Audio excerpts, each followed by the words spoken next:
My stepson saw my panty and got rock hard. One fleeting moment changed everything.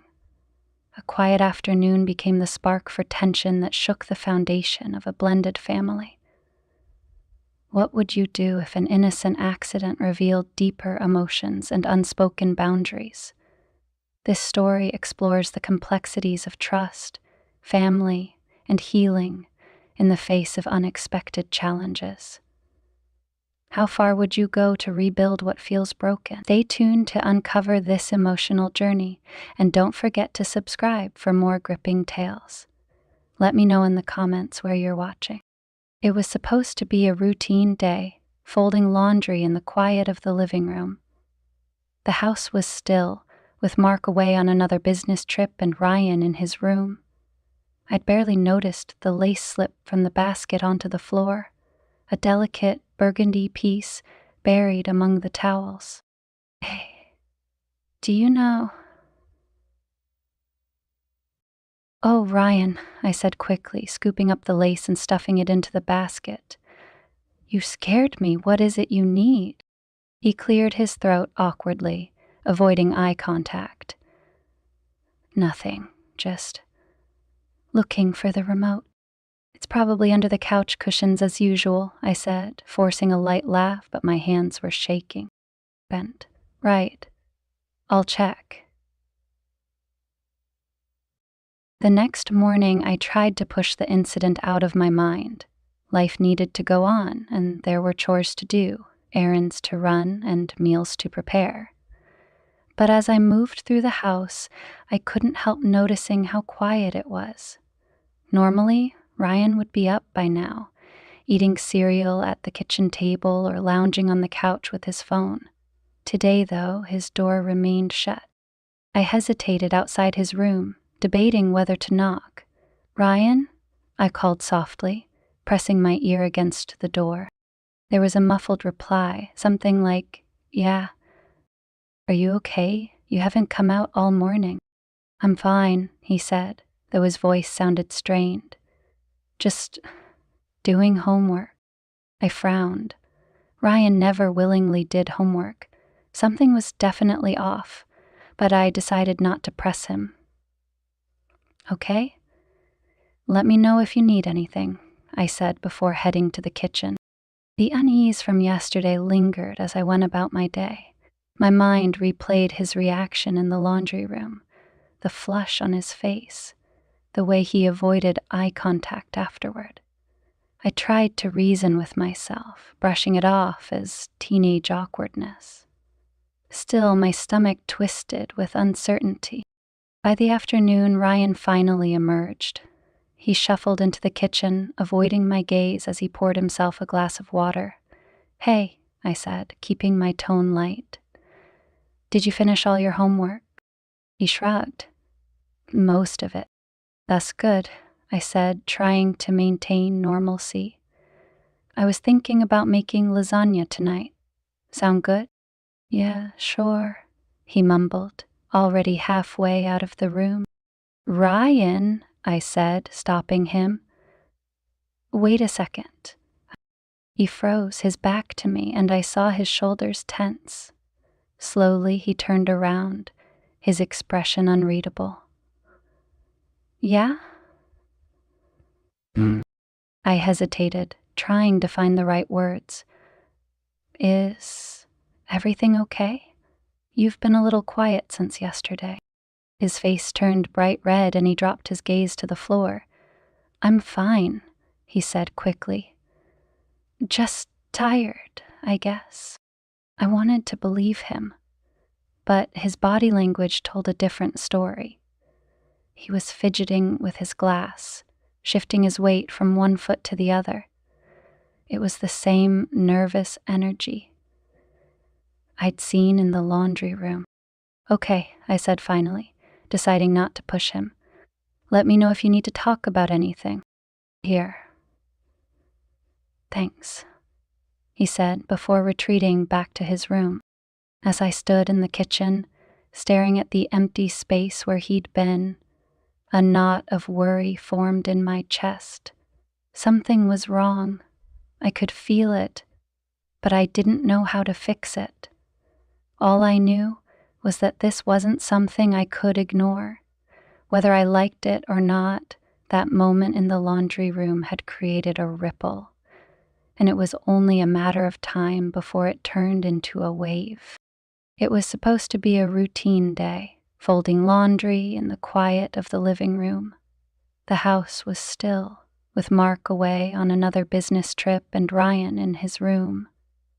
I'd barely noticed the lace slip from the basket onto the floor, a delicate, burgundy piece buried among the towels. "Hey, do you know?" Ryan's voice cut through my thoughts, and I turned, startled. He stood in the doorway, his sentence fading as his gaze locked on the floor, his face flushed red, and his body tensed. For a moment, he didn't move, and neither did I. "Oh, Ryan," I said quickly, scooping up the lace and stuffing it into the basket. "You scared me. What is it you need?" He cleared his throat awkwardly, avoiding eye contact. "Nothing. Just looking for the remote. It's probably under the couch cushions as usual," I said, forcing a light laugh, but my hands were shaking. "We're not here to discuss how to help you, Detective Mason. I offer to guide you through the ritual for a better life."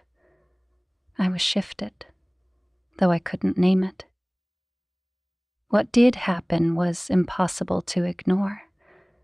Something had shifted, though I couldn't name it yet. Something had shifted, though I couldn't name it yet. After Ryan left the room, I sat frozen on the couch, staring at the laundry basket.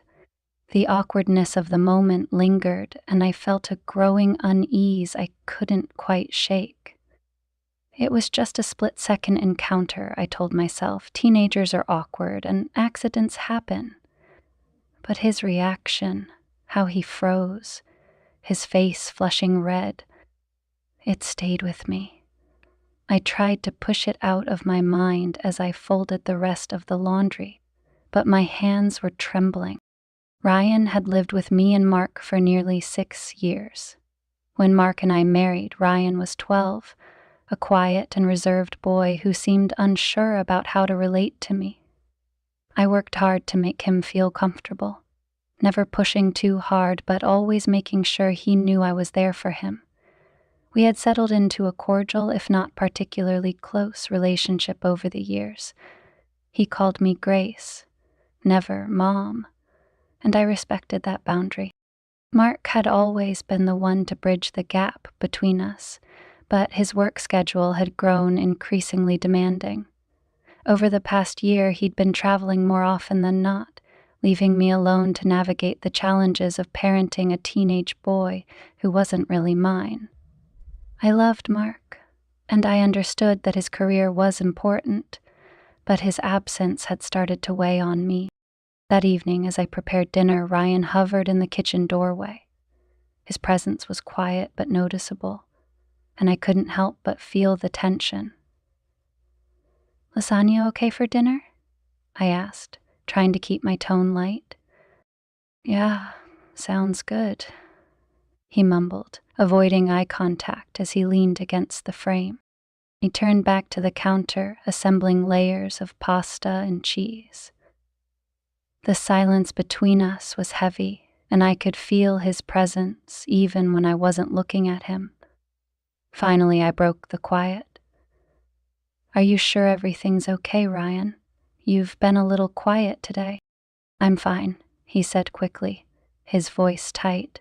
"Just tired." I didn't press him further, but his answer left me unsettled. He disappeared to his room after dinner, leaving me alone with my thoughts. The house felt emptier than usual, the silence stretching like a chasm. Over the next few days, Ryan's behavior became increasingly odd. He avoided me more than usual, retreating to his room for hours at a time. When he did emerge, he seemed nervous, his eyes darting around as if he were trying to avoid looking at me. I tried to attribute it to normal teenage mood swings, but it was difficult to ignore the growing tension between us. One afternoon, I decided to tackle the clutter in the living room. As I sifted through the couch cushions looking for stray items, I found one of Ryan's hoodies stuffed into a corner. It wasn't unusual, he was always leaving his things around. But as I pulled it out, I noticed something strange. Tucked inside the pocket was one of my scarves, neatly folded. I stared at it for a long moment, my mind racing. It could have been a coincidence, I thought. Maybe he grabbed it by accident. But paired with his recent behavior, it felt like more than that. My chest tightened with an uncomfortable realization. Something wasn't right. That evening, I decided to talk to Mark. As soon as he picked up the phone, I felt a wave of relief.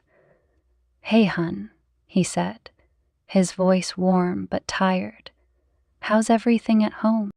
"Fine," I said, though the word felt like a lie. "Ryan's been quiet lately, a little distant. I'm not sure what's going on with him." Mark sighed heavily. "Teenagers are like that. It's probably nothing. Maybe he's stressed about school." "Maybe," I said, though I didn't believe it. "When are you coming home? I think he could use some time with you." "I've got another week here," Mark said. "I'll talk to him when I get back, okay?" "Okay," I said, though it didn't feel like enough. The next day I decided to take matters into my own hands. When he came home that afternoon, I decided to try. He dropped his bag by the door and headed toward the fridge, avoiding eye contact as usual. "Hey, Ryan," I said, keeping my tone casual. "Do you have a minute?" He paused, looking wary. Yeah, I guess." I gestured toward the couch, and we both sat down. The silence between us was thick, as I tried to find the right words. "I've noticed you've been a little off lately," I began. "Is everything okay?" He shifted uncomfortably, his gaze fixed on the floor. "I'm fine," he said quickly. "Ryan," I said gently, "it's okay if something's bothering you. You can talk to me." He hesitated, his hands fidgeting in his lap. "It's nothing," he said finally, but his voice cracked slightly, betraying his unease. I nodded, deciding not to push him further. "If you ever want to talk, I'm here," I said. "Thanks," he mumbled before retreating to his room. As I watched him go, I felt a knot of worry tighten in my chest. I wanted to believe that everything was fine, but I couldn't shake the feeling that something deeper was happening. And though I didn't know it yet, this was only the beginning of what would become the most challenging chapter of my life. The tension in the house seemed to grow thicker with each passing day. Ryan continued to avoid me, and when we did cross paths, the encounters were brief and awkward. I tried to keep things normal, offering to cook his favorite meals, asking about school, and suggesting we watch a movie together like we used to. But everything I did seemed to push him further away. It wasn't until one late afternoon that things took a more uncomfortable turn. I was cleaning up in the kitchen, wiping down the counters after making dinner, when I heard a noise behind me. Turning, I saw Ryan standing in the doorway, leaning against the frame. His eyes seemed fixed on me in a way that made my skin prickle.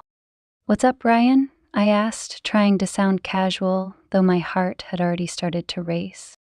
"Nothing," he said, but his tone was off. He lingered there, shifting his weight from one foot to the other. I turned back to the counter, continuing to clean in an effort to shake the unease. "Dinner's in the oven," I said. "Should be ready in about 20 minutes. "Okay," he said softly. But he didn't leave. Instead, he moved closer, standing on the other side of the counter. I looked up at him, and for a moment, Neither of us spoke. His expression was hard to read, somewhere between nervous and something else I couldn't quite place. "Is there something you need?" I asked gently, breaking the silence. He hesitated, then shook his head. "No, just never mind." He backed away, retreating toward the living room without another word. I exhaled slowly, gripping the edge of the counter. What was going on with him? I chalked up his behavior to teenage awkwardness, hormones, or maybe even frustration with his dad's absence. But moments like this made it clear that there was something more, something I didn't fully understand, and something I was beginning to fear. The next day I found myself alone in the house again. Ryan had gone to school, and Mark was still away on his work trip. I used the time to organize the laundry, hoping to distract myself from the growing anxiety gnawing at me. As I sorted through the clothes, I noticed something strange. One of my camisoles was missing. I searched through the basket, then the drawers, but it was nowhere to be found. A sinking feeling settled in my stomach as I remembered the scarf I'd found in Ryan's hoodie pocket days earlier. Could he have? No, I shook my head, trying to dismiss the thought. It was too far-fetched, too ridiculous. But the more I thought about it, the more plausible it seemed. When Ryan came home that afternoon, I decided to address it, though I wasn't sure how. He walked into the kitchen, dropping his bag by the door as usual. "Hey," I said, forcing a smile. "Can we talk for a minute?" He looked at me warily. "About what?" I gestured toward the table, and we both sat down. "I just wanted to check in," I said carefully. "You've seemed a little off lately, and I want to make sure everything's okay." "I'm fine," he said quickly, his voice defensive. "Ryan," I pressed gently, "I've noticed some things that have me a little concerned, like the scarf I found in your hoodie, and now one of my camisoles is missing. Is there something you want to tell me?" His face turned bright red, and his eyes darted to the floor. "I don't know what you're talking about," he muttered. "Ryan, it's okay," I said, trying to keep my tone calm and reassuring. "I'm not angry. I just want to understand what's going on." He shifted uncomfortably in his seat, his hands fidgeting on the table. I didn't mean anything by it," he said finally, his voice barely above a whisper. "Didn't mean anything by what?" I asked, leaning forward slightly. He hesitated, then looked up at me with eyes that were a mix of guilt and something else. Shame, maybe.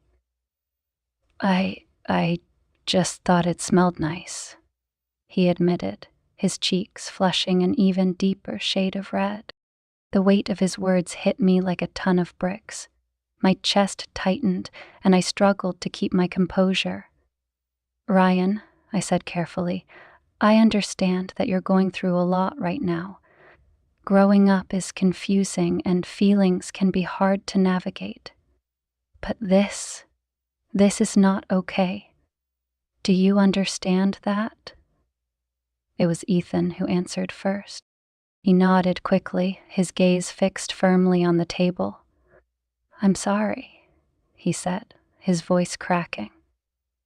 "I didn't mean to. I don't know what's wrong with me." I took a deep breath, trying to steady myself. "You're not a bad person, Ryan," I said gently. "But we need to set some boundaries. This behavior isn't healthy, and it's important that we address it." "I know," he said, his voice barely audible. "I'll stop. I promise." His words were sincere, but the tension in the room was unbearable.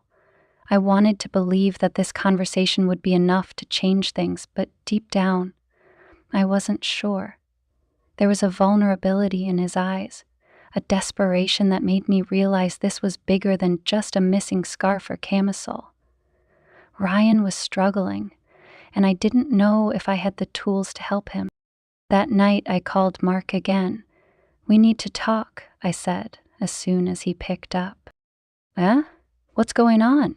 he asked, his voice concerned. "It's Ryan," I said, my voice trembling slightly. "Something's not right. I think he needs help." Mark was silent for a moment before sighing heavily.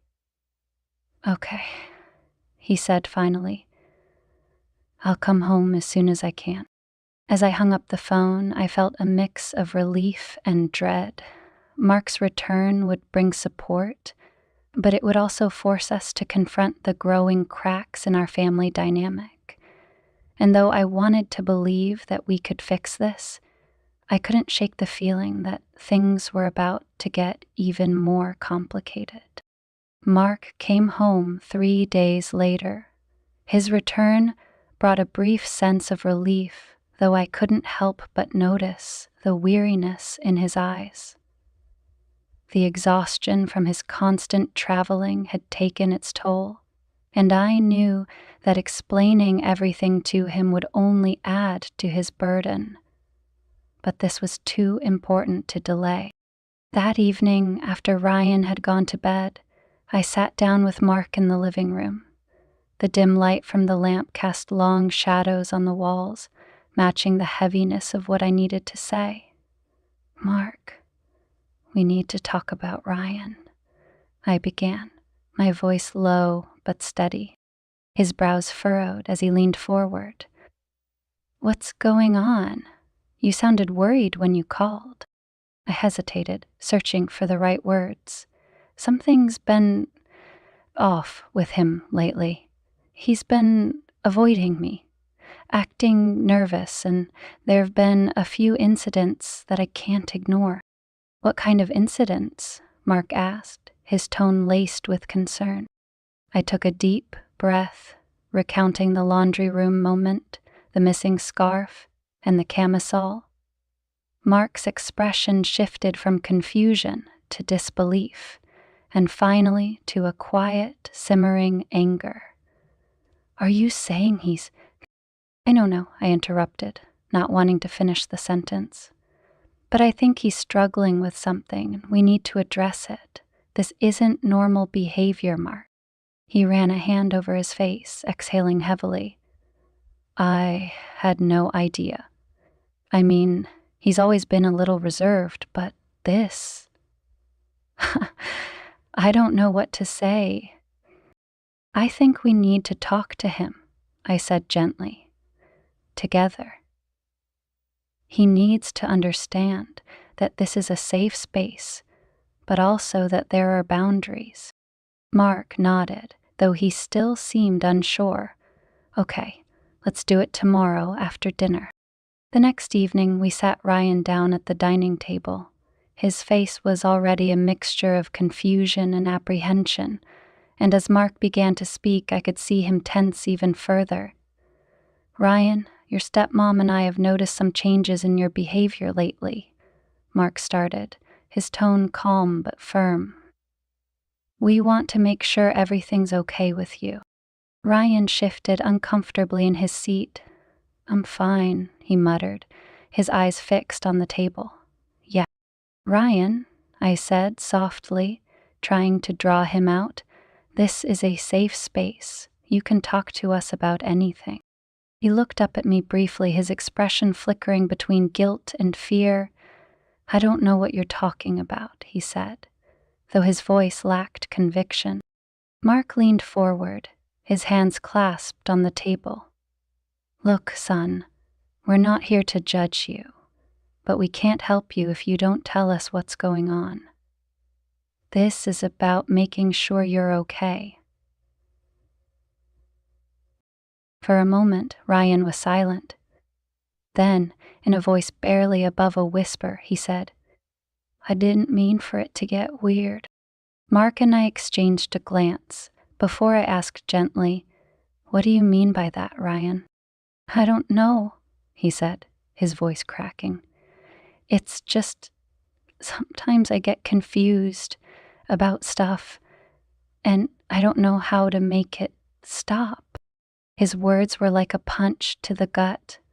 I could see the tears welling up in his eyes, and my heart ached for him. He wasn't trying to be inappropriate.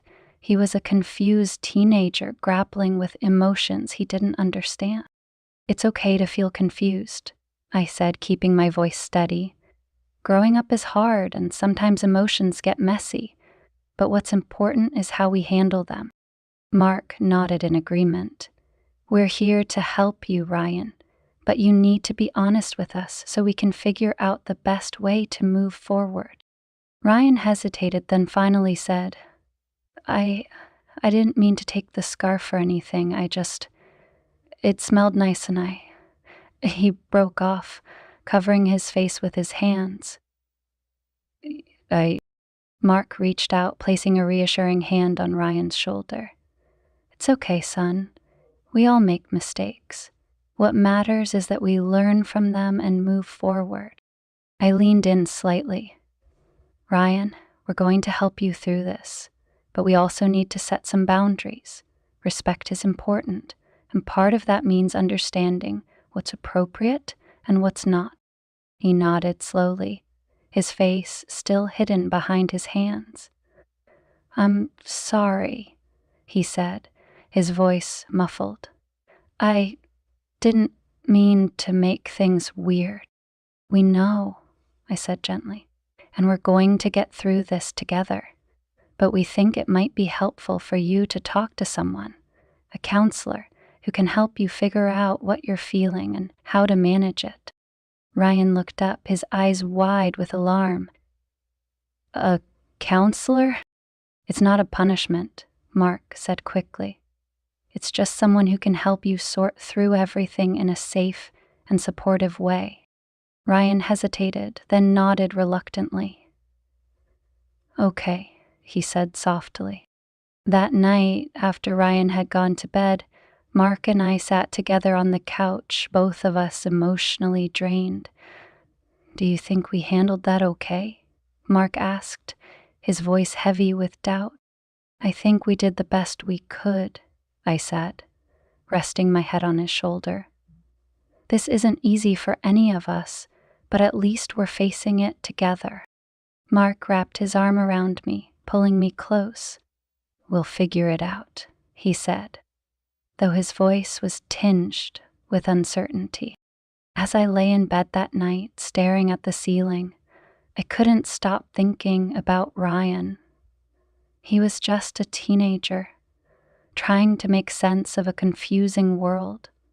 And while his actions had crossed boundaries, they came from a place of vulnerability rather than malice. I resolved to do everything I could to help him navigate this challenging time, no matter how difficult it might be. Little did I know the road ahead would test us all in ways we couldn't yet imagine. The days after the conversation with Ryan were quiet, but heavy with the weight of what had been said. He seemed more subdued, keeping to himself in his room or spending time on his phone. At dinner, he spoke only when spoken to, and even then his words were few. It was as though the confrontation had drained the fight out of him, leaving behind a raw vulnerability that made my heart ache. Mark and I decided to move forward with the plan to get Ryan professional help. The next day, I reached out to a family therapist in town. On the phone, I explained the situation delicately, careful not to share too many personal details, but enough to convey the urgency. The therapist, Dr. Latham, was understanding and kind, reassuring me that teenage confusion and boundary testing were common, but could be effectively managed with guidance and support. That evening, we sat Ryan down again, this time to discuss the therapy sessions. "Ryan," I began gently, "we found someone you can talk to, a professional who can help you work through what you're feeling." He looked up from his plate, his face a mixture of apprehension and resignation. "Do I really have to? he asked quietly. It's not about having to, Mark said, leaning forward. It's about giving you the tools to feel better, to understand yourself better. This isn't a punishment. It's a way to help. Ryan sighed, pushing his food around on his plate. What if they think I'm weird? We were. No one is going to judge you, I assured him. Therapists are there to listen and to help. They've worked with so many people, Ryan. You're not alone in feeling confused sometimes. After a long pause, he nodded slowly. Okay, I'll try it. That moment felt like a breakthrough, small but significant. We scheduled his first session for the following week, and Mark insisted on taking time off work to drive him there. It was a small gesture, but one that showed Ryan he wasn't facing this alone. The first session came and went. Ryan was quiet afterward, but there was a subtle shift in his demeanor, an ease that hadn't been there before. Over the weeks that followed, he continued the therapy, and I started noticing more changes. He began engaging more during dinner, making eye contact and even initiating conversations. It wasn't perfect. There were still moments of awkwardness and tension, but the progress was undeniable. One evening, as I was tidying up the living room, Ryan walked in and hesitated before sitting down on the couch. I wanted to say, "Thanks," he said, his voice soft but steady. I looked up, surprised. "For what?" "For not giving up on me," he said, fidgeting with the edge of a cushion. "I know I made things weird, and I'm sorry for that, but I'm trying. I just wanted you to know." His words brought tears to my eyes, but I managed to smile. "Ryan, we all make mistakes. What matters is how we move forward, and I can see that you're trying, and I'm so proud of you for that." He nodded, and for the first time in weeks, I saw a genuine smile on his face. Meanwhile, Mark and I had our own work to do. The strain of his frequent absences and the emotional weight of Ryan's struggles had revealed cracks in our relationship that we couldn't ignore. We began having more honest conversations, not just about Ryan, but about us, what we'd needed from each other, what we'd been neglecting. One evening, as we sat together on the porch, Mark took my hand. "I've been thinking about everything," he said, his voice heavy with emotion. "About how much I've been away, how much I've left on your shoulders. I'm sorry for that, Grace." I squeezed his hand. "We've both been trying to hold it together, Mark. But I think we've been doing it separately, not as a team, and that's something we need to fix." He nodded. "I've already talked to my boss about cutting back on travel. I want to be here for you and for Ryan." Hearing those words was like a weight lifting off my chest. For the first time in a long time, I felt like we were truly in this together. Over time, the dynamic in our family began to shift. Mark's increased presence brought a sense of stability that had been missing, and his effort to bond with Ryan was evident. They started playing basketball in the driveway after dinner, a simple activity that seemed to rebuild their connection, one dribble at a time. Ryan's therapy sessions continued, and with each one he seemed to grow more comfortable in his own skin. He became more open, more communicative, and less withdrawn. One evening, he even offered to help me cook dinner, a small gesture that meant the world to me. As we worked side by side in the kitchen, he glanced at me and said, "I think I understand things a little better now. It's not perfect, but I feel clearer." "That's all we can ask for, Ryan," I said, smiling. "One step at a time." The house, once filled with tension and uncertainty, began to feel like a home again. The progress wasn't linear. There were still moments of discomfort and misunderstandings, but the effort we were all putting in was evident. Through it all, I realized that the challenges we faced had forced us to grow, not just as individuals, but as a family. We were learning how to communicate better, how to support one another, and how to rebuild the trust that had been tested. It wasn't easy, but it was worth it. And for the first time in a long time, I felt hopeful, not just for Ryan, but for all of us. The months that followed felt like a gradual unfolding, a slow but steady return to balance in our family. The house, which had once been a place of tension and unease, began to feel warm again. There was laughter at the dinner table, casual conversations in the living room, and the sound of life filling the spaces that had once felt heavy and silent. Ryan's therapy sessions became a cornerstone of his growth. Each week, he went willingly, and though he didn't always share the details of what he discussed with Dr. Latham, the changes in him were undeniable. He seemed lighter, more at ease with himself. The withdrawn, awkward boy who had avoided eye contact and hid in his room was slowly transforming into a young man who was learning how to navigate his emotions with confidence.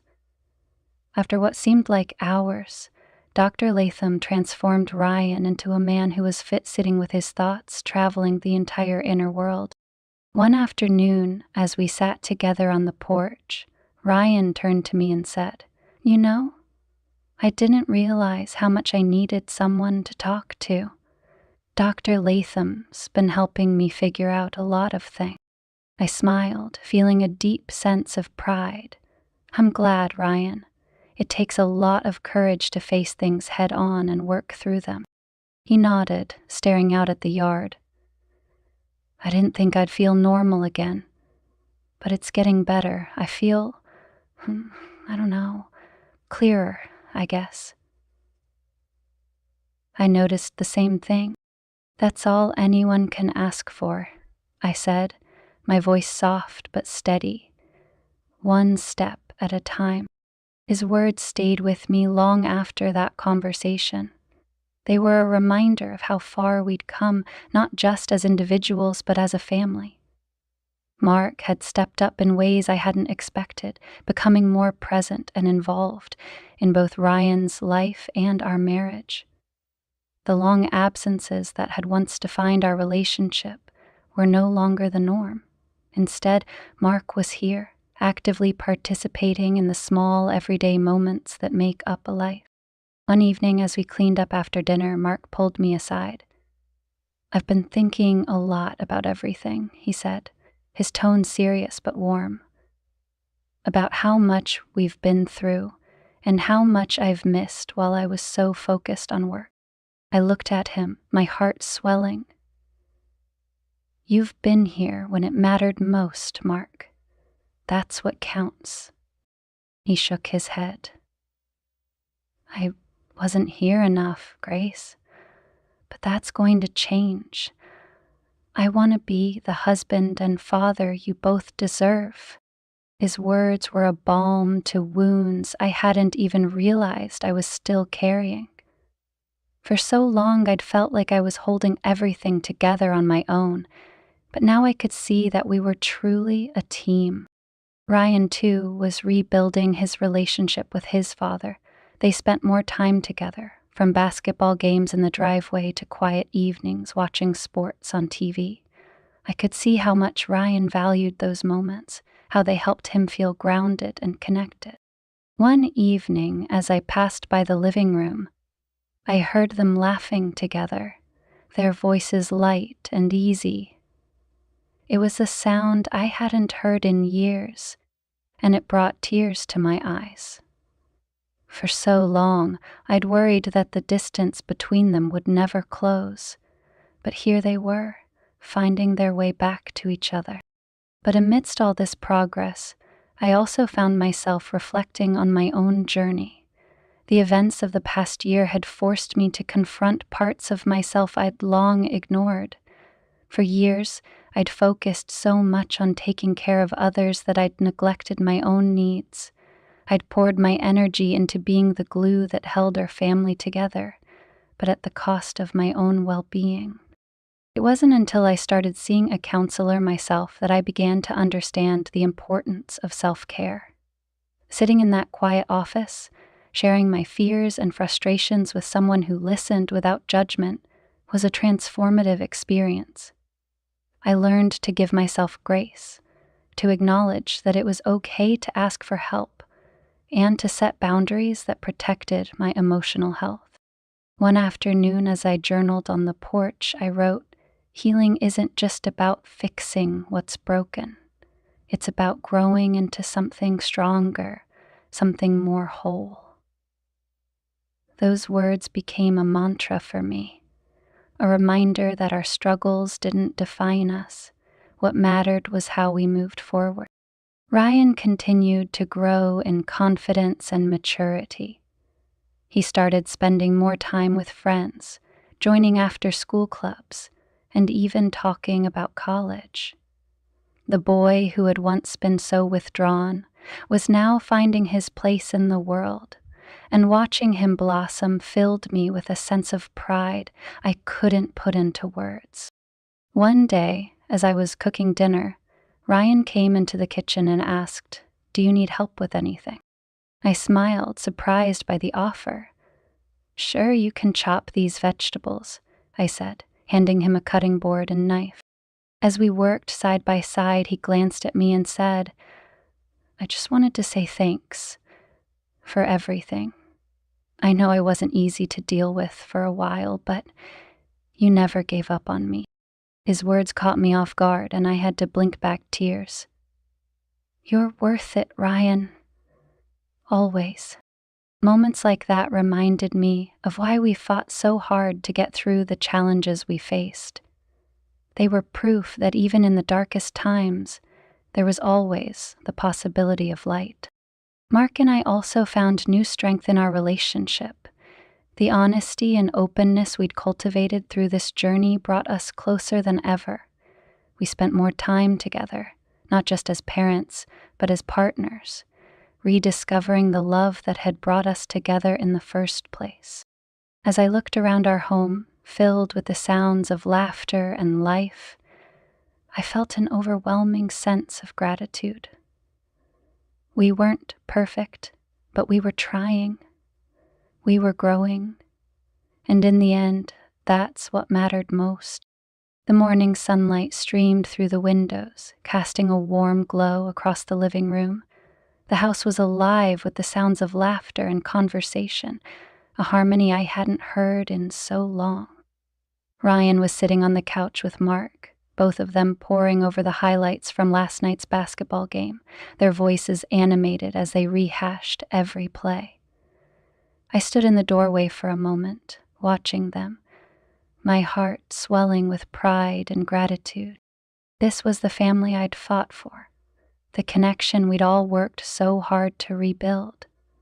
It hadn't been easy.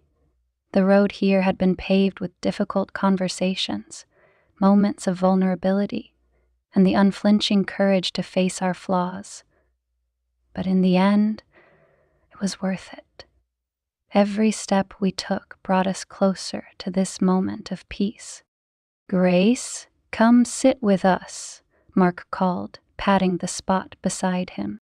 I joined them, settling into the warmth of their presence. Ryan glanced at me and smiled, his expression open and genuine. "We're planning the next game," he said. "You should come with us."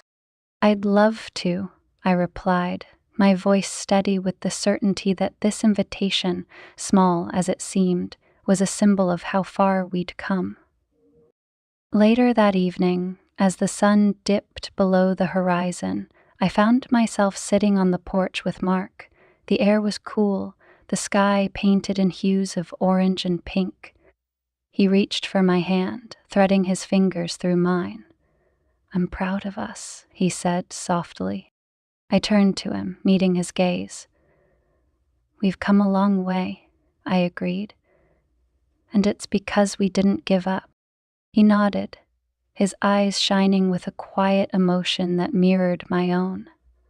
"Ryan's happier now. He's stronger. And I think we are too." It was true. Ryan's growth had been remarkable.